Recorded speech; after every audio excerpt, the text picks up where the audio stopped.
به ونتوكل عليه ونشهد أن لا إله إلا الله وحده لا شريك له ونشهد أن سيدنا ومولانا محمدا عبده ورسوله صلى الله تعالى عليه وعلى آله وأصحابه وبارك وسلم تسليما كثيرا. أما بعد فأعوذ بالله من الشيطان الرجيم. بسم الله الرحمن الرحيم.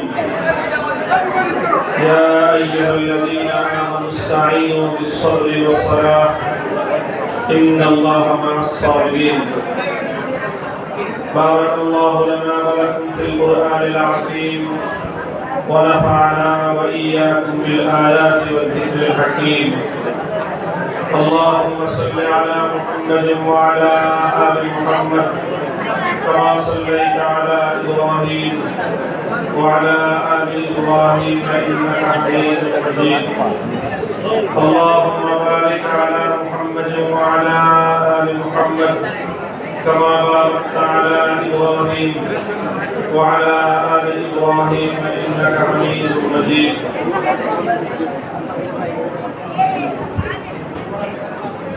খুলনা বিভাগীয় কওমি পরিষদ কওমি মাদ্রাসা পরিষদের উদ্যোগে আয়োজিত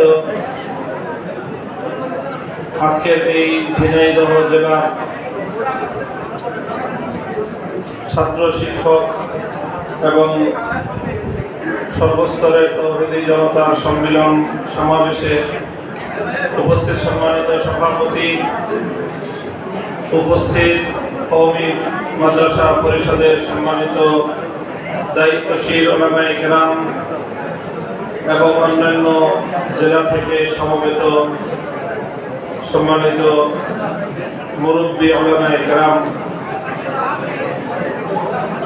সর্বপ্রথম মহান আল্লাহ পাক রব্বুল আলামিনের দরবারে শুকরগুজারি আদায় করতেছি যে আল্লাহ রব্বুল আলামিন আমাদেরকে আজকে এই মুবারক মাহফিলে আমাদের সমবেত হওয়ার তৌফিক দিয়েছেন।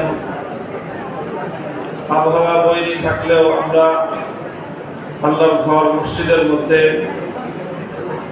একত্রিত হয়েছি এবং আমাদের নির্ধারিত কার্যক্রম কর্মসূচি আজকে পরিচালনা করছি।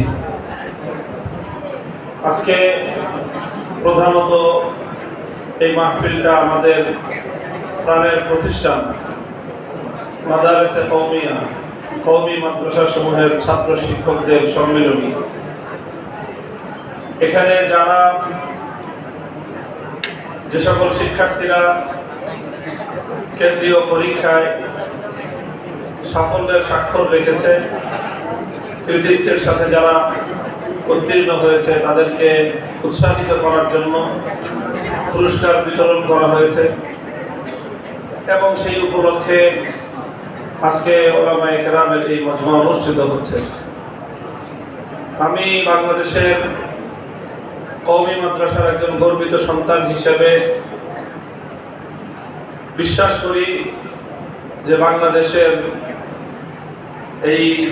এই পাক ভারত উপমহাদেশের বিশেষ করে মুসলিম যে সম্প্রদায়, মুসলমানদের যে ইসলাম, শুধু দ্বীন এবং ঈমান আর ইসলামই নয়, বরং মুসলমানদের সম্মান, মর্যাদা, মুসলমানদের অস্তিত্ব এবং মুসলিম জনপদগুলোর স্বাধীনতা, এই সব কিছুর জন্য সবচেয়ে সফল এবং শ্রেষ্ঠ শক্তিশালী দুর্গের নাম হলো কওমি মাদ্রাসা। বর্তমান পৃথিবীতে সারা দুনিয়াব্যাপী আমাদের যে পর্যবেক্ষণ, ওয়েস্টার্ন ওয়ার্ল্ড, উন্নত পশ্চিমা বিশ্ব সহ পৃথিবীর বিভিন্ন মহাদেশগুলোতে ইসলামের যে সর্বব্যাপী খেদমত, ইসলামের যে বৃহৎ পরিসরের যে কার্যক্রম বিভিন্ন মতাদর্শের লোকজন করছে, বিভিন্ন চিন্তা এবং আদর্শের ধর্মীয় ব্যক্তিত্বরা তারা দ্বীন এবং ইসলামের সেবায় অনেক ভূমিকা পালন করে চলেছে। তবে অত্যন্ত আস্থা এবং দৃঢ়তার সাথে বলতে হয় যে আলহামদুলিল্লাহ এই ক্ষেত্রে দেওবন্দি ভাব ধরার